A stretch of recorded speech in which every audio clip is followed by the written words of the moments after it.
Proses pembelajaran daring kelas 4 SD swasta HKBP Batu 4 wali kelas Evi Juliana Manik. 5, 4, 3, 2, 1, 0.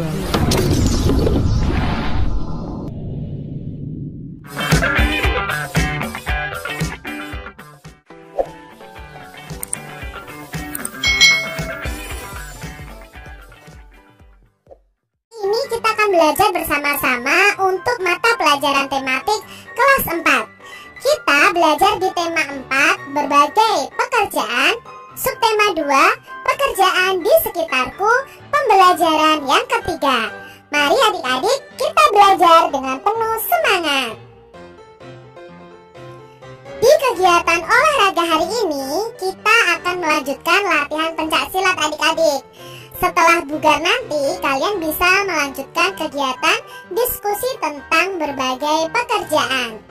Nah, di sini dalam pencaksilat kita sudah belajar tentang posisi kaki, lalu dasar pukulan dalam pencaksilat. Nah, sekarang kita akan lanjutkan dengan gerakan tangkisan. Nah, berarti gerakan menangkis pukulan dari lawan. Nah, gerakan tangkisan yang akan kita pelajari yang pertama adalah tangkisan dalam. Nah, teknik menangkis dengan gerakan tangkisan dari luar ke dalam sejajar dengan bahu kita. Ini adalah tangkisan dalam adik-adik. Jadi teknik menangkisnya gerakan tangkisan dari luar ke dalam sejajar dengan bahu. Coba adik-adik praktekkan gerakan ini.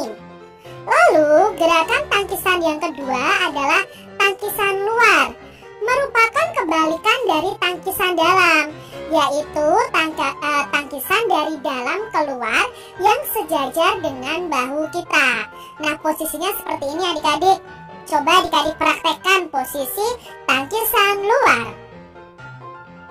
Lalu yang ketiga adalah tangkisan atas. Nah, tangkisan dari bawah ke atas, gerakannya seperti ini. Berfungsi untuk melindungi kepala dari serangan lawan. Coba adik-adik praktekkan ya. Jangan lupa kaki kita pasang kuda-kuda.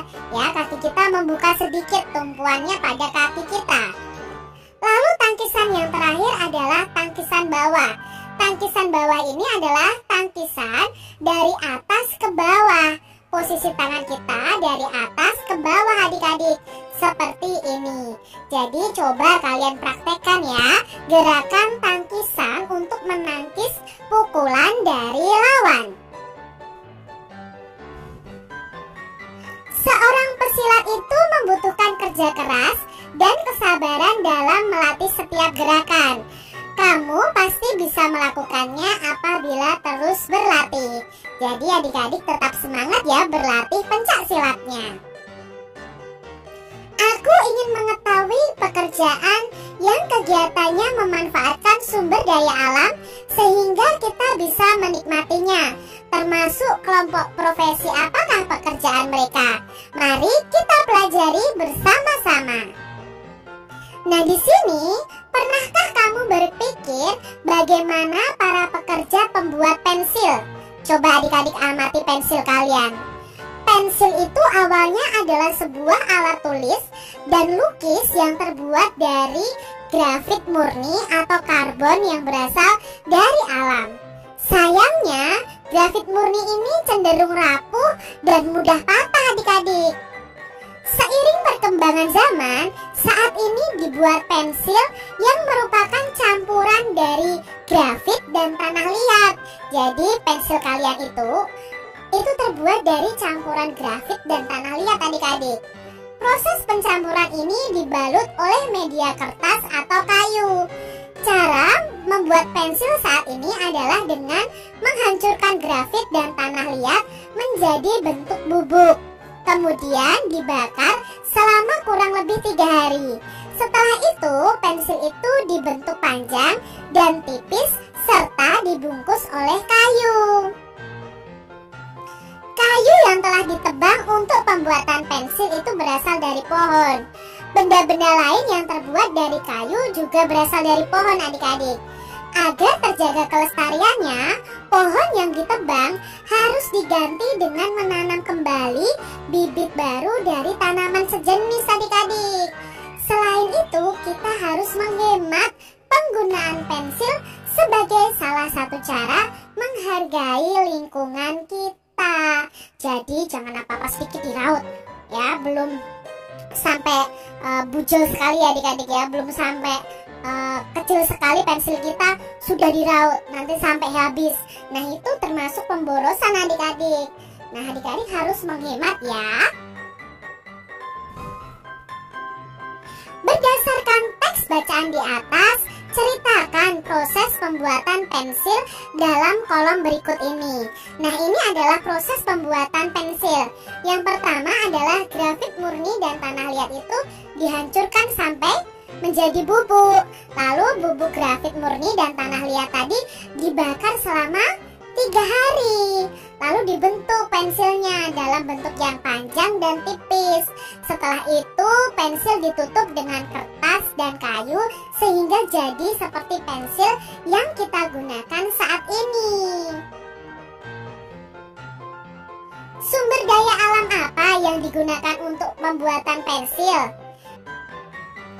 Apa yang terjadi bila penggunaan pensil dan barang-barang lain yang terbuat dari kayu itu tidak dibatasi adik-adik? Berikan saranmu agar dapat menggunakan pensil secara hemat sebagai salah satu cara untuk melestarikan lingkungan.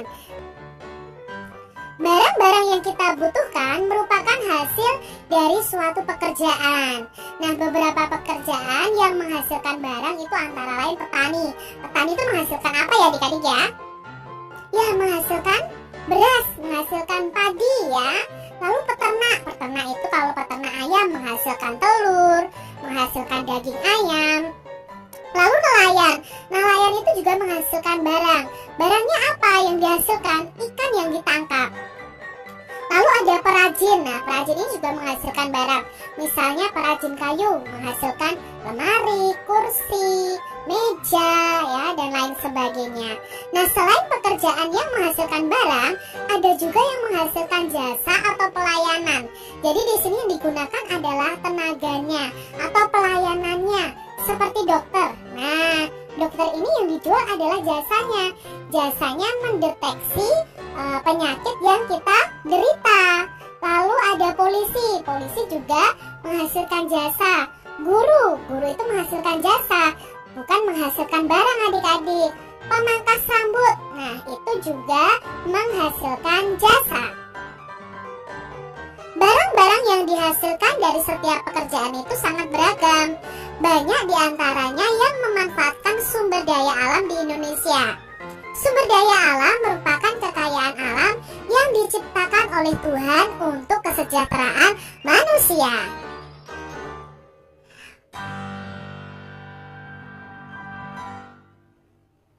Tuliskan jenis barang yang dihasilkan dari setiap pekerjaan dan jenis sumber daya alam yang digunakan. Nah, di sini ada 5 gambar. Yang pertama adalah pengrajin kayu, lalu ada peternak ya di sini ya adik-adik ya. Lalu ada pemecah batu, lalu ada petani, ada nelayan. Nah, kita mau bersama-sama mencari tahu jenis sumber daya alam apa yang digunakan dan jenis barang apa yang dihasilkan. Contohnya di sini adalah tukang kayu. Barang yang dihasilkan adalah meja, kursi, dan perabotan rumah lainnya. Bahan asal bendanya adalah kayu. Nah, jenis sumber daya alam yang digunakan tadi kayu.